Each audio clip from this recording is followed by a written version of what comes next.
Hey everybody, we are back, and this is our developer showcase, which I'm going to hand off emceeing to Joe Gabriel over here, who runs our developer. What do you do? I ask myself that question every day, guys. Yeah. Developer relations, get to have a lot of fun. Yeah, working with Phil, our partner engineers, as well as our talented managed partner developers that are here, of which Daniel Cheatham from HOTDARKMATTER is here. Big round of applause for Dan. Yeah. So I feel like the luckiest guy at Niantic because I get to work just with so many talented people, both internal, like our dev teams, our product teams, our marketing teams, but then also these like what I consider really, brave developers and entrepreneurs that are like making businesses using our technology. I had a really fun opportunity to go visit Dan and your team. It was in February. We had a event that we were attending, and like I flew in, went to the hotel, dropped off my stuff, and then met these guys at Somerset House. And it's really nice kind of, I don't know, how do you describe Somerset House? These mics are on too, by the way. Yeah, cool. It's sort of like, I guess it's like an auditorium venue in London. It's like loads of offices around the outside, but really cool art-based space in the middle. Yeah, and it was just like this like in a nice wide courtyard area. The sun had just gone down. February 2023, right? Yeah, and it was a little chilly, right? Mm-hmm. But then we pulled our phones out, and it was like, hey, let's play. And then we launched their app, which Dan will be going through, and we were experiencing VPS in real time, multiplayer, messing around with each other's creations. And it was just this like slice of magic, you know? I just got off this long flight, and it was it made my day to like come hang out with you guys and be on the ground, like testing your stuff. He's gonna go in a lot of detail today, and I want to be here. Also, two team members that are not here with us, Julian and Radko. Mm-hmm. They're probably not watching remotely or anything right now, but thanks to those guys. Yeah, thanks for the showcase. Thanks for being here. And also, if there's questions afterwards, Dan will be hanging around. So one more time, give it up for Dan. Thanks, Joe. And also, thanks for all the support last year and a half. Man, it's been great. You got it, man. Okay, so I'll dive in. So I'm Daniel, Joe's already mentioned. I'm one of the founders of HOTDARKMATTER. We are a creative technology studio. We're sort of focused on two key things. One is building our own IP, which I'm going to talk to you today in the form of Matter AR, which is our now available app. And the other is working with partners or clients. So we try to work with progressive brands and companies and really help them build next generational experiences. We're sort of focused at where the physical and the virtual world meets. A bit closer? All right, or shout. You got a little goose next. Good, man. Thank you. Yeah, so obligatory background slides, lots of logos there. Although HOTDARKMATTER is only 18 months old, so we're like a toddler, it's certainly not our first rodeo. We've been around the block. Myself and my two co-founders, we each boast about 10 to 15 years experience working with immersive technologies and real-time technologies. Myself and Julian, we come from more of a brand marketing background. We've worked with clients such as Nike, Microsoft over the years. We sold our soul to the devil, and we've done lots of advertising work. Whereas Radko, our CTO, he's a purist. He comes from more of a product and research background, working with the likes of NASA, Intel, and Mercedes-Benz more recently before coming on a mission with us. There's a whole bunch of GIFs that I thought I'd throw together just to give some visual credence to the story I'm telling you. Tons of our weird, wonderful, and wild previous work. Particularly this one, the VR slide did pretty well. Got loads of traction. We've got lots of people screaming with that one. But yeah, tons of experience. So I'm just going to, just a little bit of background really on our thinking. We have, as I say, been working in immersive tech for quite a long time, and we're still believers. We clung on. We're still here. And I've been, I've taken the stage over the last 10 years, and I've used this Gartner hype cycle countless times to prophesize and alliterate how we're on the verge of it all happening. This spatial computing revolution is about to happen. And it has never quite got there. not quite, not yet. But we stuck with it, and I'm glad we have, because I think now really feels like it's happening. And considering the audience here, I'm sure I don't need to labor that point too much, because I imagine most of us have got our eyes keenly focused on the space. But what I will do is just focus on a couple of things that I think are really critical, and we believe are critical to that sort of next wave of mass adoption, ubiquity coming. And a lot of it is around the Niantic suite of solutions that we've been leveraging. So I think VPS, for me, is one of the key elements that's going to help drive adoption. The fact that the consumer, the end user, knows that by just looking and scanning a particular spot, they're going to find interesting content there. And I think that's really powerful. On top of that, I don't think it's just the VPS. It's also the shared experience that people will have at that location. And I think we've seen from gaming, like likes of Roblox and Fortnite and what have you, that social experience that happens around gaming is really powerful. The more people that engage, the more people will then engage in future, and we hit a tipping point where then we scale. So I think that's really exciting. And obviously, we all know this is happening now. You can't move here for the event for one mixed reality headset or another. So I wouldn't even try to list all the devices which are sort of about to come to market, but there are some very notable ones. Something else, just to reference before I get into what we've built, is that we're super pumped to be early access developers working in conjunction with the Lightship and Snapdragon Spaces. We'll be looking forward to revealing what we're building there. Okay, so back to sort of what we do, what we're working on.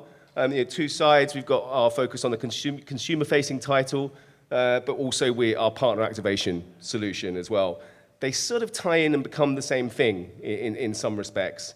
And I'll explain a little bit, and I'll start with the consumer side of things. When we decided to start HOTDARKMATTER, we had really two key beliefs. One, that the world is going to be populated by spatial content. There's going to be a wide variety of spatial content that's going to exist in a semantic way that's going to live over the world. But for that content to be as relevant as possible for such a variety of human tastes, we also believe that we need to facilitate the audience to be the creator. So that's sort of our mission, and we set out to think about how do we build tools that are really easy on-ramp for people to create their own augmented reality content and experiences. How do you do that with zero code? And that's effectively what we started building. Matter AR is a zero code AR building platform. It's allowing people to imagine, then build, share, discover, and then play content that lives across the real world. And it's all about connecting people to real locations via the virtual content that lives at them. Here's a hopefully the video is going to run. This is me leaning out of a window in Dieppe in France, building a virtual tree.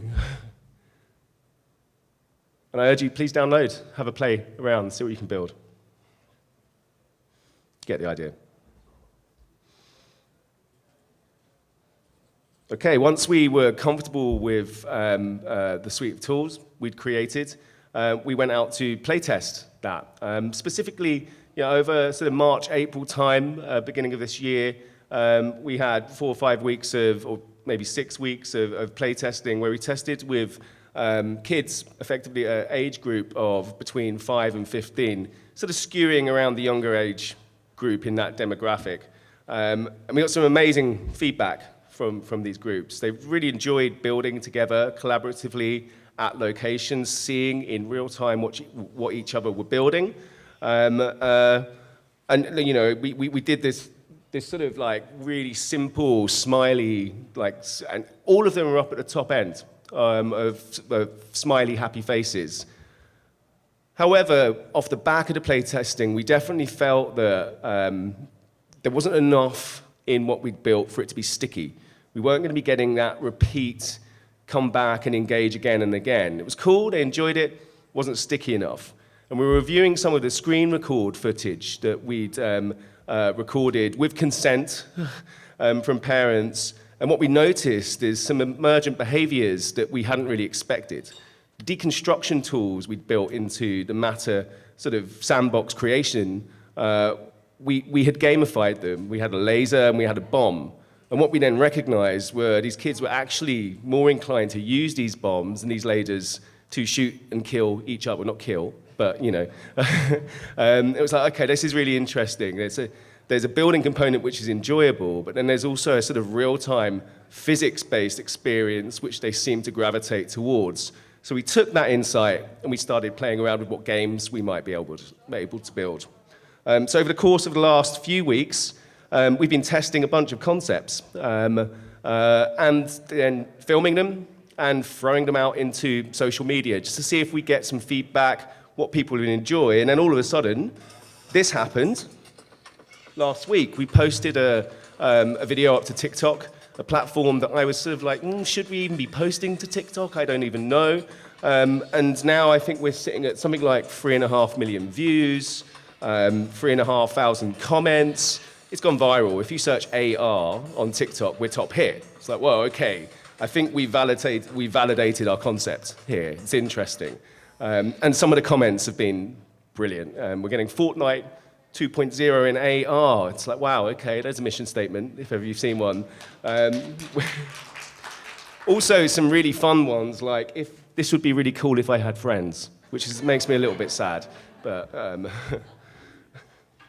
so yeah, we've now activated an audience, which is great. We've got an audience to which we can deploy this experience in the next few weeks.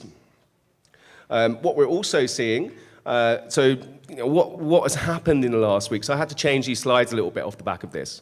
What has also happened in the last week is we've had 27,000 new installs of the application. So we were tricking along, getting like maybe 10, 15 installs a day. All of a sudden, that's shot right up, and we're seeing some really interesting engagement from users all around the world. We've also added a few hundred to our Discord, which is brilliant. So now we've got active, engaged audience who are telling us what they want without even having played the laser tag game because we haven't deployed it yet. So it's all about listening to that community for us at the moment and trying to give them what they want as quickly as possible, but not too quickly. I think it's important that we get it right. So it's going to be a pretty exciting summer for us. And please, if you use TikTok, scan that, follow us, and other social media platforms are available. So what else? What else is going on in our world? We're self-funded. We've been bootstrapping over the last year and a half. We use the commercial studio side of our business where we're working with clients to fund our product development. And we've got some interesting projects going on that side of things that I can't really talk to in detail.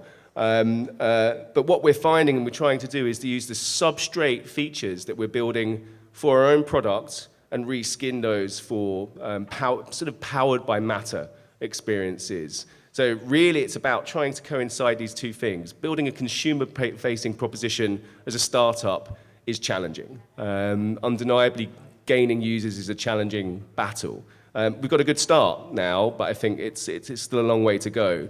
So at the same time, we have to think about what our enterprise solution is. So we're always looking at the tools and the suite of tools, particularly ARDK 3.0 looks very exciting. What can we leverage there that works for us in our product, but then also will work for our clients as well? How can we activate with our clients?